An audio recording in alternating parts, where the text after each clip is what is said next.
My name is Anna-Katharina Hornitsch. I'm one of the principal investigators in the collaborative research center called Future Rural Africa. The Roots and Roots project is a project component within the Science Futures project, which is part of the Future Rural Africa project. And Science Futures is located at IDOS, the German Institute of Development and Sustainability.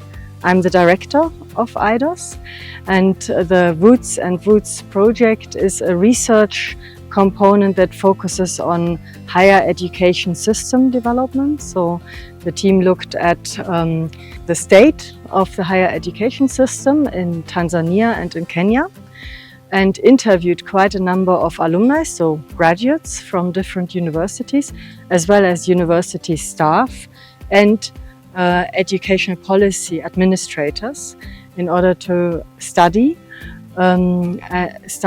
what happens at the universities, and especially within the field of agriculture, and to understand through a tracer study where alumni go. What happens to graduates? Can they make use of their degree, and are they absorbed by the job market? My name is Losenge Turup.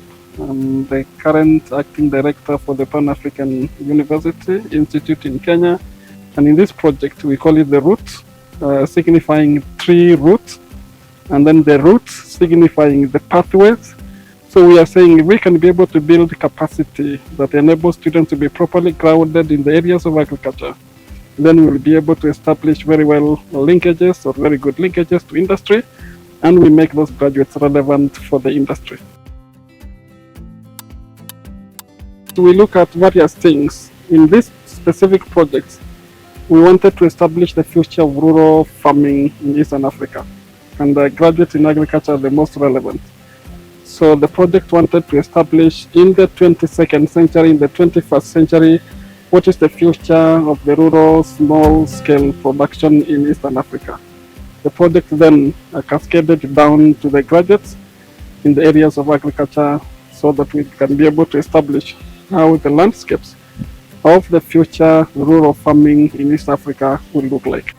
Agriculture is the sector that employs the largest part of the population in both societies. In Kenya, around 70% of the population work in agriculture.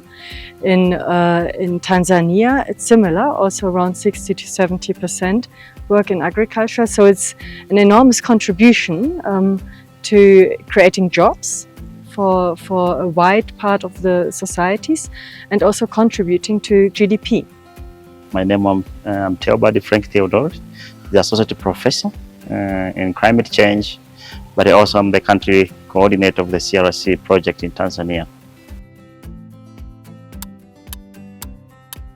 In fact, there is a mismatch in terms of what has been taught and what is required in the job market. So we thought that it is important because the government cannot do everything.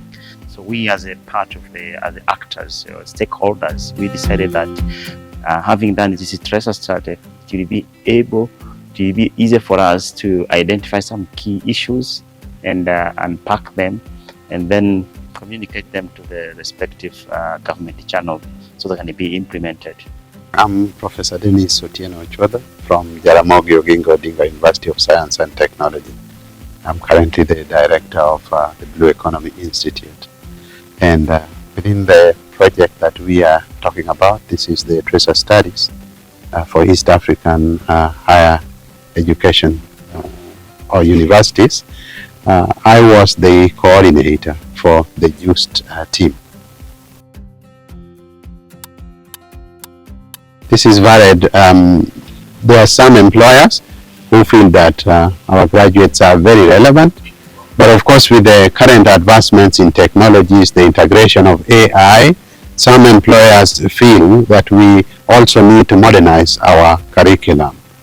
And of course then that brings the relevance of the tracer studies. The research will feed directly to the current development of competence-based education in Eastern Africa.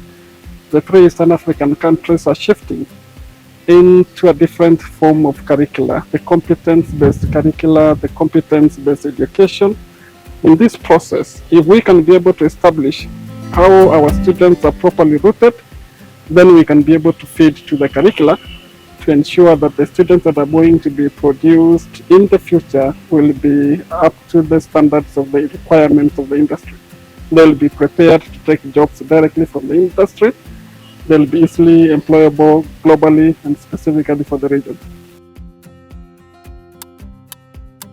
Yeah, right here we are in Nairobi at the Chakwati University for dissemination, where we convene different stakeholders from different areas here in Kenya. The same has been done in Tanzania, in Dodoma, where we convene different stakeholders ranging from the public and the private sectors. So we spent the whole day in Tanzania, and as we are doing here in Nairobi, to make sure that we discuss the findings and then to get fruitful comment that will also enrich this report and also the policy brief that we are expecting to generate out of this report after this workshop. I think if they come and take agriculture as the program of choice, then they are most likely to benefit within it more than if you just came as that is the only alternative that you had, or that was the remaining program where you could fit into. Viewing agriculture as the program of choice and as a business would really enhance the integration of agricultural programs into our societies and communities. By ensuring that they participate in the training of those graduates from the beginning, by ensuring that they impact skills and probably the attitudes that those students require. So in the development of the new curricula, competence-based at the university level, stakeholders are extremely important in both training, because, for example, industry will be able to bring problems to the students to learn through problem-based learning, and they will also be able to input into the curriculum. They participate actively in the training of the graduates that they would require for the employment or for the market. Agriculture has to be attractive for young graduates, and that means that it has to be lucrative. People have to know, and graduates have to know, that they can build a future by working in agriculture and also use the expertise and knowledge that they acquired at the universities. So knowledge-intensive agriculture, but also agriculture that feeds the population while also meeting the aims of fighting climate change, fighting biodiversity loss is important, and ensuring and finding here a way of ensuring that agriculture is indeed profitable, produces, as well as meets sustainability standards. That's the big challenge, and in many ways requires policy making that creates incentive mechanisms and ensures that profit is possible. The importance of partnership is that it enriches in terms of resource sharing, in terms of ideas sharing, in terms of integration, in terms of understanding one another. It's a tool that helps to bring all of us together from the north and the south.